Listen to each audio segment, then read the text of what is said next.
Hello दोस्तों, कैसे हैं आप सभी। आज की इस वीडियो में हम जानेंगे कि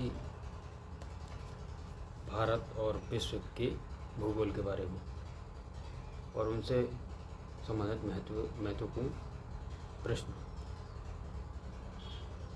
तो चलिए शुरू करते हैं।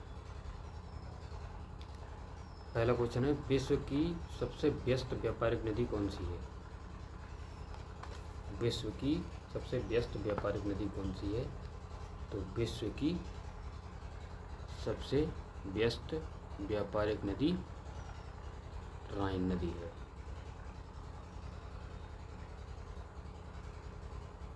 राइन नदी।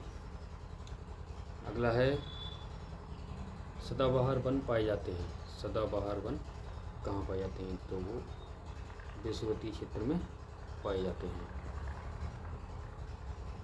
अगला है, निम्न में से किसे भूमध्य सागर की कुंजी कहा जाता है।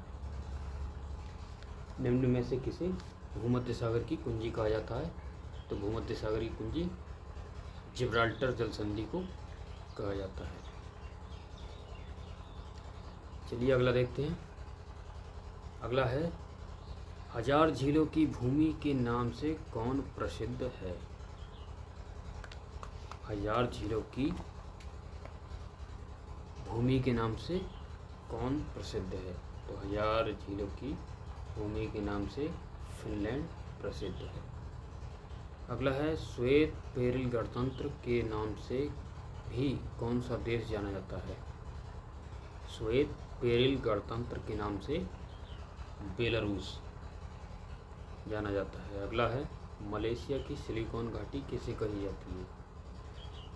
तो मलेशिया की सिलिकॉन घाटी पेनांग को कहते हैं। चलिए अगला देखते हैं। अगला है, किस देश का प्राचीन नाम पार्सिया है। तो पार्सिया हम पहले ईरान को कहते थे। चलिए अगला है, जाम्बिया का प्राचीन नाम क्या है। तो जाम्बिया का प्राचीन नाम उत्तरी रोडेशिया है। अगला देखते हैं, सेकंड न्यूफाउंडलैंड के नाम से कौन सा देश प्रसिद्ध है। तो सेकंड न्यूफाउंडलैंड जापान को कहते थे। किस देश को वनों का देश कहा जाता है। तो वनों का देश कांगो प्रजातांत्रिक गणतंत्र को कहा जाता है। अगला है, स्वर्णिम पगोड़ा का देश के नाम से कौन सा देश जाना जाता है। स्वर्णिम पगोड़ा म्यांमार को कहते हैं। अगला है, लदांग चलवासी कृषि किस देश से संबंधित है। तो लदांग चलवासी कृषि मलेशिया से संबंधित है। चलिए अगला देखते हैं। अगला है, विश्व में निकिल का सबसे बड़ा निर्यातक देश कौन सा है। तो विश्व में निकिल का सबसे बड़ा निर्यातक देश कनाडा है। अगला है, मेसाबी रेंज किससे संबंधित है। मेसाबी रेंज किससे संबंधित है। तो यह है लावायस्क से। अगला है, विश्व में चांदी का सबसे बड़ा उत्पादक देश कौन सा है। तो विश्व में चांदी का सबसे बड़ा उत्पादक देश मैक्सिको है।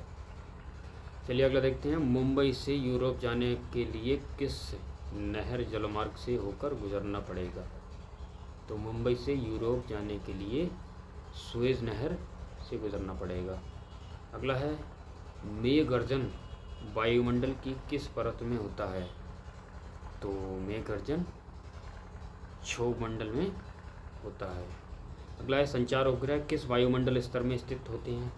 तो संचार उपग्रह आयन मंडल में होते हैं। चलिए अगला है, व्यापारिक पवनें कहाँ से चलती हैं। व्यापारिक पवनें उपोष्ण उच्च दाब से चलती हैं। अगला है, प्रतिचक्रवात किस क्षेत्र में कम उत्पन्न होते हैं। तो यह भूमध्य रेखीय क्षेत्रों में कम उत्पन्न होते हैं। अगला है, सर्वप्रथम किस मानचित्रकार ने प्रक्षेप में इस स्थानों को उनके अक्षांश व देशांतरों के अनुसार प्रदर्शित किया था। तो यह मेरिनस ने प्रदर्शित किया था। अगला है संयुक्त राज्य अमेरिका के दक्षिण पूर्वी तट पर उठने वाली तूफानी चक्रवात को क्या कहा जाता है? तो संयुक्त राज्य अमेरिका के दक्षिण पूर्वी तट पर उठने वाली तूफानी चक्रवात को टोर्नेडो कहते हैं। अगला है महासागरों में स्थल की पर्वत श्रेणियाँ जैसे संकरी और लंबी पर्वत श्रेणियों को कहते हैं, तो इसे कहते हैं जलमग्न कटक। चलिए अगला देखते हैं। अगला है अबूजा किस देश की नई राजधानी है? तो अबूजा नाइजीरिया की नई राजधानी है। अगला है सैंडविच द्वीप किसका पुराना नाम है? तो सैंडविच द्वीप हवाई द्वीप का पुराना नाम है। अगला है समुद्र में सबसे अधिक गहराई का बिंदु है? तो सबसे अधिक गहराई का बिंदु चैलेंजर द्वीप है। अगला है आदम ब्रिज की स्थिति के पास कौन सा जलडमरू मध्य स्थित है? आदम ब्रिज की स्थिति के पास कौन सा जलडमरू मध्य स्थित है? तो यह पाक स्टेट स्थित है। अगला है विश्व के किस महाद्वीप में कोई रेगिस्तान नहीं है? तो यह यूरोप में है। यूरोप में कोई भी रेगिस्तान नहीं है। अगला है भूगोल पृथ्वी को केंद्र मानकर अध्ययन करने वाला विज्ञान यह किसका कथन है? तो यह वारेनियस का कथन है। चलिए अगला देखते हैं। अगला है नम बिंदु बस्तियां किस क्षेत्र में पाई जाती हैं? तो नम बिंदु बस्तियां मरुस्थलीय क्षेत्रों में पाई जाती हैं। अगला है कौन सा सागर महासागरीय मरुस्थल के रूप में पहचाना जाता है? तो वह सागर सारगेसो सागर है। अगला है सर्वप्रथम हरित गृह प्रभाव यानी ग्रीन हाउस इफेक्ट को बताने वाला वैज्ञानिक कौन था? तो वो था आर्थेनियस। अगला है विश्व के किस देश में सर्वाधिक जनसंख्या पाई जाती है? तो सर्वाधिक जनसंख्या चीन में पाई जाती है और यह एशिया का सबसे बड़ा देश जनसंख्या व क्षेत्रफल के हिसाब से है। अगला है संयुक्त राज्य अमेरिका की सबसे बड़ी स्वर्ण उत्खनन की खान होम स्टे किस राज्य में स्थित है? तो संयुक्त राज्य अमेरिका की सबसे बड़ी स्वर्ण उत्खनन की खान दक्षिण डकोटा में है। अगला है एंडीज पर्वतमाला जो कि दक्षिण अमेरिका में है, इसकी सबसे ऊंची चोटी का क्या नाम है? तो एंडीज पर्वतमाला की सबसे ऊंची चोटी का नाम एकांगुआ है। चलिए अगला देखते हैं। अगला है मेसेटा का पठार कहाँ स्थित है? तो मेसेटा का पठार स्पेन और पुर्तगाल में स्थित है। कैनेडियन पैसिफिक रेल मार्ग कहाँ से कहाँ तक जाता है? तो कैनेडियन पैसिफिक रेल मार्ग हैलिफैक्स से वैंकूवर तक जाता है। अगला है न्यूनतम जनसंख्या घनत्व वाला महाद्वीप कौन सा है? तो न्यूनतम जनसंख्या घनत्व वाला महाद्वीप ऑस्ट्रेलिया महाद्वीप है। चलिए अगला देखते हैं। 2025 ईस्वी में विश्व की अनुमानित जनसंख्या क्या होगी? तो 2025 में विश्व की अनुमानित जनसंख्या 8 अरब होगी। विश्व के किस महाद्वीप में आदिम जनजातियों की सर्वाधिक जनसंख्या पाई जाती है? तो विश्व के अफ्रीका महाद्वीप में सबसे ज़्यादा आदिम जनजातियाँ पाई जाती हैं। अगला है किस जनजाति के लोग सर्वभक्षी की श्रेणी में आते हैं? तो वह बुशमैन जनजाति के लोग सर्वभक्षी होते हैं। न्यूजीलैंड के निवासियों को किस नाम से जाना जाता है? तो न्यूजीलैंड के निवासियों को किवीस कहते हैं, किवीस। चलिए अगला देखते हैं। अगला है कौन सा सागर प्रवाल की उत्पत्ति के लिए उपयुक्त होता है? तो प्रवाल की उत्पत्ति के लिए उष्णकटिबंधीय महासागर उपयुक्त होता है। महासागरीय जल की कितनी सर्वाधिक लवणता पाई जाती है? तो यह 35 डिग्री अक्षांश के निकट पाई जाती है। अगला है कहाँ पर भूमध्य सागरीय जलवायु नहीं पाई जाती? तो वह बोलिविया में नहीं पाई जाती है। अगला है भूमध्य सागरीय प्रदेश को क्या कहा जाता है? तो यह उद्यमशील प्रदेश कहे जाते हैं। दक्षिण पूर्वी एशिया के एकाधिकांश देश किस प्राकृतिक प्रदेश के अंतर्गत आते हैं? तो दक्षिण पूर्वी एशिया के मानसूनी प्रदेश कहते हैं। पेरिस शहर किस नदी के किनारे स्थित है? तो यह सीन नदी के किनारे स्थित है। चलिए अगला देखते हैं। अगला है फ्रांस की बोर्डो बंदरगाह किस नदी के तट पर स्थित है? तो फ्रांस की बोर्डो बंदरगाह गेरून नदी पर स्थित है। अगला है जमशेदपुर शहर किन नदियों के संगम पर बसा है? तो जमशेदपुर शहर स्वर्ण रेखा व खरकई नदी के संगम पर बसा है। अगला है प्रवाल भित्तियों की उत्पत्ति से संबंधित हिमानी नियंत्रण सिद्धांत का प्रतिपादन किसने किया था? तो प्रवाल भित्तियों की उत्पत्ति से संबंधित हिमानी नियंत्रण का सिद्धांत डेली ने दिया था। अगला है तटीय प्रवाल भित्ति एवं स्थलखंड के बीच विकसित होने वाले लेगून को क्या कहा जाता है? तो तटीय प्रवाल भित्ति पर स्थलखंड के बीच विकसित होने वाले लेगून को बोट चैनल कहते हैं। अगला है विश्व में सर्वाधिक लवणता किस झील में पाई जाती है? तो विश्व में सर्वाधिक लवणता वोन झील में पाई जाती है। अगर भारत में पूछे तो भारत की सबसे लेगून वाली झील चिल्का झील है या सांभर झील जो राजस्थान में है। मानसूनी प्रदेश में सर्वाधिक वर्षा कहाँ होती है? तो पूर्वोत्तर भारत में। चलिए अगला है दक्षिणी अमेरिका का मध्य चिली किसका उदाहरण है? तो यह भूमध्य सागरीय प्रदेशों का उदाहरण है। अगला है उष्ण मानसूनी प्रदेश का सर्वाधिक विस्तार कहाँ पर है? तो यह एशिया में है उष्ण मानसूनी प्रदेश का।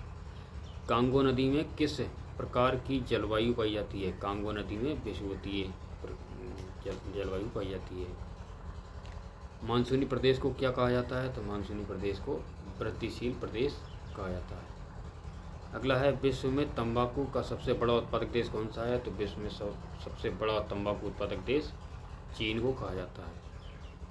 अगला है दक्षिणी पूर्वी एशिया में रबड़ किस स्थान से लिया गया है? तो दक्षिण पूर्वी एशिया में रबड़ अमेजन बेसिन से लिया गया है। चलिए अगला देखते हैं। अगला है विश्व का सबसे बड़ा मूंगफली उत्पादक देश कौन सा है?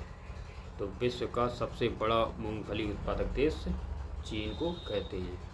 अगला है इजमिर की घाटी जो अफीम की कृषि के लिए प्रसिद्ध है किस देश में है? इजमिर की घाटी जो अफीम की कृषि के लिए प्रसिद्ध है वह टर्की में है। टर्की या जिसे तुर्की कहते हैं। विश्व में कपास की कृषि के अंतर्गत सर्वाधिक क्षेत्रफल किस देश में पाया जाता है? तो कपास सबसे ज़्यादा भारत में पाई जाती है। तो चाय के निर्यात में भारत को किस देश की कड़ी प्रतिस्पर्धा का सामना करना पड़ रहा है? तो यह श्रीलंका। अगला है ट्रंक फार्मिंग का अभिप्राय क्या है? ट्रंक फार्मिंग का अभिप्राय बागवानी कृषि से होता है। अगला है सघन खेती के लिए खेतिहर क्षेत्र किस तरह का होना चाहिए? तो सघन खेती के लिए खेतिहर सिंचित होना चाहिए। चलिए अगला देखते हैं। अगला है संसार में तांबे का अग्रणी उत्पादक कौन सा देश है? तो तांबा सबसे ज़्यादा अमेरिका में उत्पादित किया जाता है। अमेरिका सबसे अग्रणी देश है। अगला है हीरा व्यापार का सबसे बड़ा केंद्र कौन सा है? तो हीरा व्यापार का सबसे बड़ा केंद्र एंटवर्प है। विश्व का बृहत्तम मत्स्य आहरण क्षेत्र कौन सा है? विश्व का बृहत्तम मत्स्य आहरण मतलब जहाँ सबसे ज़्यादा मछलियाँ खाई जाती हैं वह है ग्रैंड बैंक। अगला है किसी प्रदेश की कुल जनसंख्या तथा कुल कृषि क्षेत्र का अनुपात क्या कहलाता है? तो यह कहलाता है कार्य घनत्व। अगला है पश्चिमी गोलार्ध में स्थित जनसंख्या की दृष्टि से सबसे बड़ा देश कौन सा है? पश्चिमी गोलार्ध में स्थित जनसंख्या की दृष्टि से सबसे बड़ा देश संयुक्त राज्य अमेरिका है। अफ्रीका महाद्वीप में सर्वाधिक जनसंख्या वाला देश यह है नाइजीरिया। चलिए अगला देखते हैं। अगला है जनसंख्या वृद्धि का सर्वाधिक प्रतिशत किस महाद्वीप के देशों में देखा गया है, वह कौन सा है? तो वह एशिया महाद्वीप में देखा गया है। भारत एवं चीन वर्तमान में जनांकिकी संक्रमण की किस अवस्था से गुजर रहे हैं? तो वह तृतीय अवस्था से गुजर रहे हैं। अगला है सार्क देशों में सबसे घना आबादी वाला देश कौन सा है? तो सार्क देशों में सबसे घना आबादी वाला देश बांग्लादेश को कहते हैं। दक्षिण एशिया का सबसे घना बसा देश कौन सा है? तो दक्षिण एशिया का सबसे घना बसा हुआ देश ये भी बांग्लादेश। किर्गिज कहाँ की घुमक्कड़ी जनजाति है? तो यह मध्य एशिया की है। अगला है विश्व के किस मरुस्थल में बुशमैन नामक चलवासी जनजाति के लोग रहते हैं? तो यह कालाहारी मरुस्थल में रहते हैं। शिकार के लिए हार्पून का प्रयोग कौन सी जनजाति करती है? तो शिकार के लिए हार्पून का प्रयोग एस्किमो जनजाति करती है, जो कि बर्फ़ के बने हुए घर जिसे इग्लू कहते हैं वहाँ रहते हैं। चलिए अगला देखते हैं। अगला है नॉर्वे की राजधानी ओस्लो का प्राचीन नाम क्या है? तो नॉर्वे की राजधानी ओस्लो का प्राचीन नाम क्रिस्टीना है। अगला है जायरे का आधुनिक नाम क्या है? तो जायरे का आधुनिक नाम कॉन्गो गणराज्य है। बोत्सवाना का प्राचीन नाम क्या है? तो बोत्सवाना का प्राचीन नाम